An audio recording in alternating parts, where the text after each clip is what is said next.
Ahora bien, pero entonces, ¿cómo podemos, utilizando esta noción de función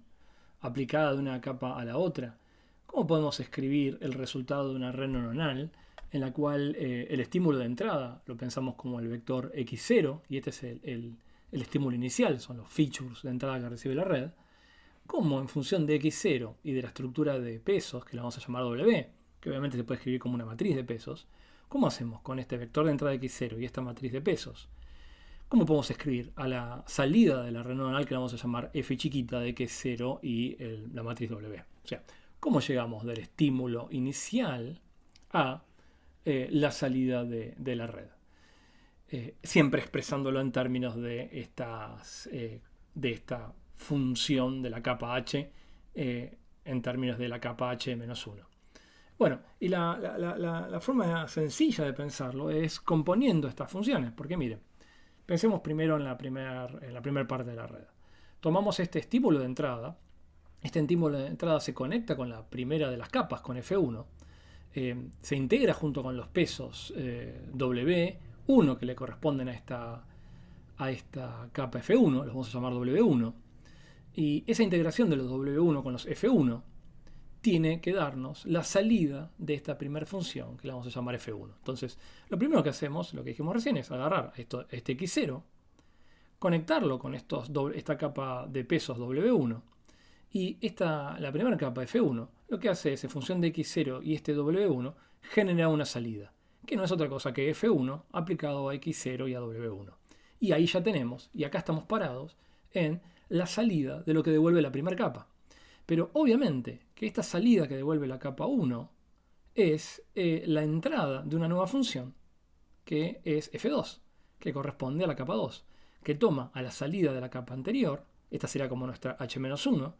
que es esta salida de F1, y ese es el argumento de entrada de F2, que ahora aplicado, acá no está graficado, pero acá tenemos nuestra estructura de pesos que vamos a llamar W2, se integra W2 con esta salida previa de F1, para, una vez que pasa por las funciones de activación, ser el resultado de la segunda capa, que vamos a llamar F2. Y así seguimos sucesivamente, hasta llegar en algún momento hasta la capa anterior, en la cual va a haber tomado de la capa H-2, que es lo que representa todo esto, y se integra con el peso, la estructura de pesos WH-1, para generar la salida de la capa anteúltima, que sería la FH-1.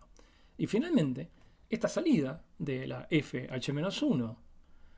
se integra junto con los pesos W sub h, que son los últimos pesos que tenemos en esta red neuronal, para conformar la salida de la última capa, que la llamamos f de h, pensando en este caso que es una red que tiene h grande capas. Entonces, en el fondo, la última salida de esta función, la h-ésima función, esta salida es, en el fondo, la salida de nuestra red neuronal, que si uno lo mira bien, es función, después de que uno compuso todas estas funciones intermedias, es función de x0 y de toda la estructura de pesos que conectan a todas las capas, desde la h-1 hasta la h genéricamente para todo h que va desde 1 hasta h grande. O sea, en el fondo, esto deja bien claro que el cálculo,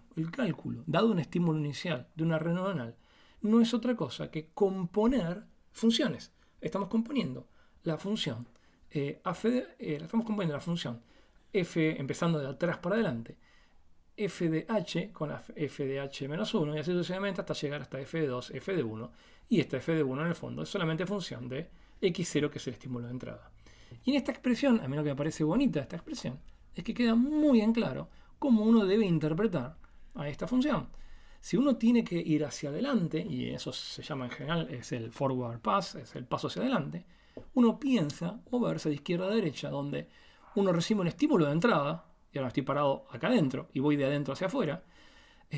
tengo la primera salida que alimenta a su vez a la segunda capa, que genera a su vez el alimento de la tercera capa, y así hasta llegar hasta la última capa, que es el salido de la red, que es la salida de la red.